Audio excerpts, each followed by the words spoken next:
la famille, comment allez-vous? J'espère que vous allez bien et que votre famille se porte bien. Aujourd'hui, nous allons aborder un sujet de très important. Nous allons parler de ça.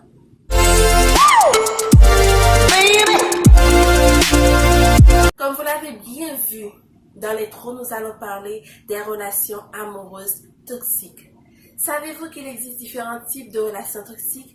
Il y a des relations amoureuses, des relations parentales, des relations familiales, des relations collègues, camarades, professeurs toxiques. Mais aujourd'hui, nous allons parler des relations amoureuses toxiques. Je vous apporte les 10 signes alarmants montrant que votre relation est en forte toxicité. Restez branchés.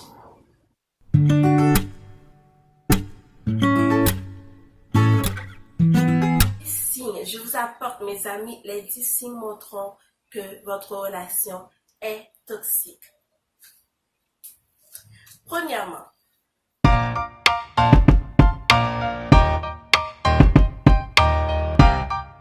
vous devez demander la permission. Vous imaginez que vous avez déjà passé l'étape de l'adolescence, l'étape de l'enfance, et maintenant ça remonte. Il vous faut une permission pour chaque chose. Vous sortez en rue et vous voyez un article et vous pensez que ce sera utile à la maison, mais pour l'acheter, il faut appeler le mari ou la femme pour demander la permission. C'est toujours cette question qui se pose. Chérie, est-ce que je peux? Vous êtes dépendant de la personne, vous n'êtes pas libre. Au contraire, dans une relation saine, vous devez être libre dans le choix de faire tout ce que vous voulez, tout ce que vous jugez correct pour la relation. Et deuxième signe.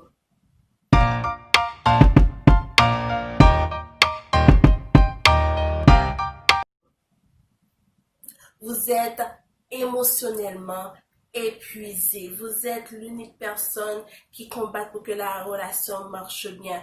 Vous êtes énorme, vous dépensez énormément d'énergie pour que votre relation fonctionne. Et pourtant, l'autre partenaire ne se fiche de rien. Vous vous exposez, au contraire. Et pourtant, dans une relation saine, vous devez avoir le respect, l'amour et être à la base de relations. Ça ne doit pas se forcer. Et pourtant, ça doit venir de manière naturellement. Et troisième signe.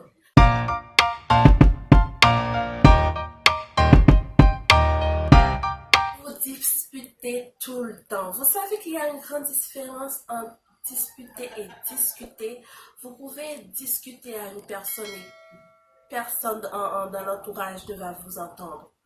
Et pourtant, les disputes finissent majoritairement dans une bagarre, les personnes deviennent des animaux sauvages et au final, il n'y a pas une décision correcte qui a été prise. C'est ça. Vous vous disputez tout le temps. Vous sortez en rue, vous rencontrez un ami de telle longue date et vous rentrez, vous dites que tu sais que j'ai rencontré tel ami. Il ou elle va vous dire que pourquoi tu as donné ton numéro à cet ami-là, pourquoi tu lui veux encore ou tu veux sortir avec lui et ça va générer à une dispute.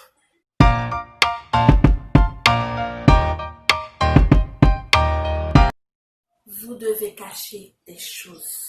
Parce que vous savez pertinemment que certaines choses vont l'énerver. Vous devez lui mentir pour éviter une dispute.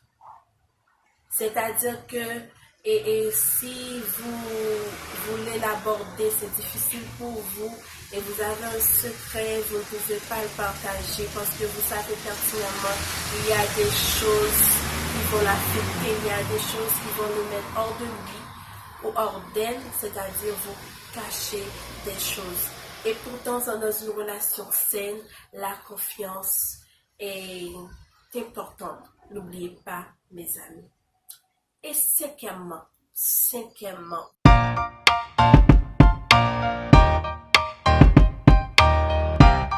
la relation est déséquilibrée. Si vous pesez le pour le point, vous allez retrouver le plus négatif que le positif. C'est-à-dire que vous savez que dans une relation, les deux partenaires prennent des décisions ensemble et pour le bien-être de la relation. Si vous voyez qu'il est le seul ou qu'elle est le seul à pouvoir prendre des décisions, lorsque vous réagissez, il ou elle se plaint, il y a un problème. Essayez d'arranger ça.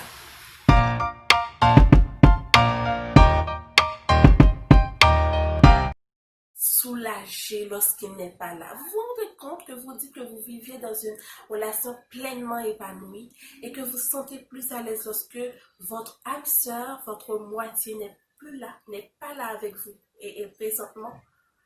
Lorsqu'il est là, vous devenez anxieux ou anxieuse, vous avez des maux de tête, vous sentez mal à l'aise, vous dégagez une énergie négative, vous dégagez une énergie désagréable vis-à-vis de l'autre, vous ne vous sentez pas bien dans votre peau, tout ça.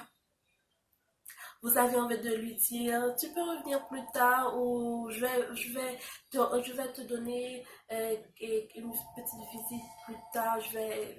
Vous inventez n'importe quel truc pour que vous ne voyez plus la personne, pour que la personne se dégage dans votre chemin. Vous sentez plus à l'aise parce que vous êtes seul, vous êtes plus libre, vous dégagez plus d'énergie positive. C'est qu'il y a un problème dans la relation, c'est que la relation ne fonctionne pas bien. Et 7e signe.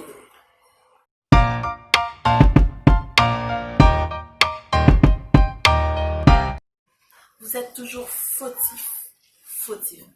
Même si vous l'avez vu en train de niquer une autre meuf, en train de parler avec un autre, vous avez la preuve qu'il ou qu'elle vous trompe.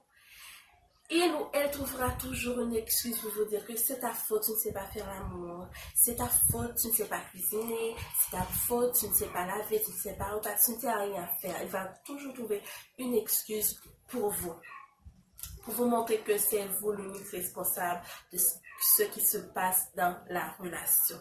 Ça montre clairement qu'il y a un problème, à vrai dire, dans la relation. Et 8e signe, mes amours.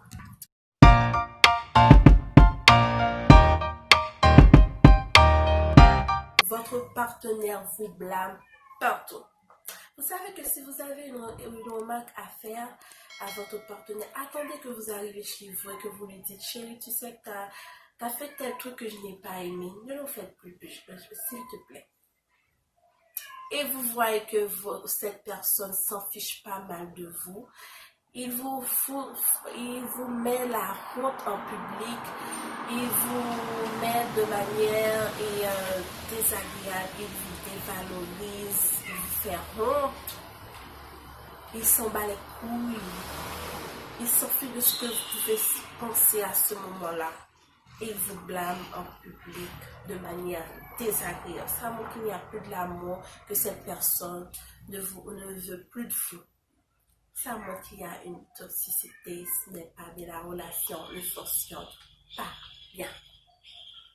Et 9e signe.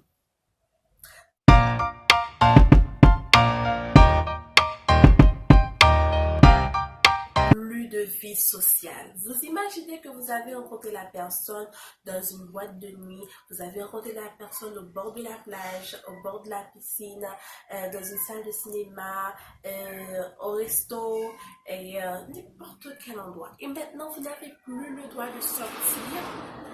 Votre tâche à vous, c'est de rester à la maison, de vous occuper des enfants, de faire la ménage à lessive et les désirs de votre copain, de votre mari ou de votre femme. Vous n'avez plus le droit de sortir. Lorsque vous lui dites que chérie, j'ai envie de sortir, accompagne-moi, j'ai envie d'aller à tel endroit, vous dites qu'il n'a plus le temps, qu'il est occupé, qu'il doit aller travailler pour le bien-être de la famille, parce que la famille a besoin d'argent, de 10 et de dates. Comme on le dit souvent, et ça lui met extrêmement en colère. Tu te dis que tu n'as plus de temps pour moi, et pourquoi ça n'a jamais été comme ça auparavant, pourquoi tu réagis comme ça avec moi? Et c'est ça, vous n'avez plus de vie sociale. Ça montre qu'il y a un problème dans la relation. Et 10e signe, mes copines.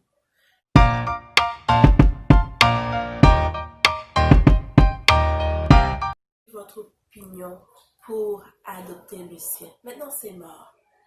Vous savez pertinemment que la décision qu'il ou qu'elle va prendre sera la mauvaise décision, mais vous vous en fichez, vous restez à regarder tout ce qui va se passer, malgré vous savez que cette décision n'est pas la meilleure. Maintenant, votre décision à vous ne compte plus, c'est sa parole contre la sienne et c'est le chaos total, il y a un très grand problème entre vous, essayez d'arranger ça.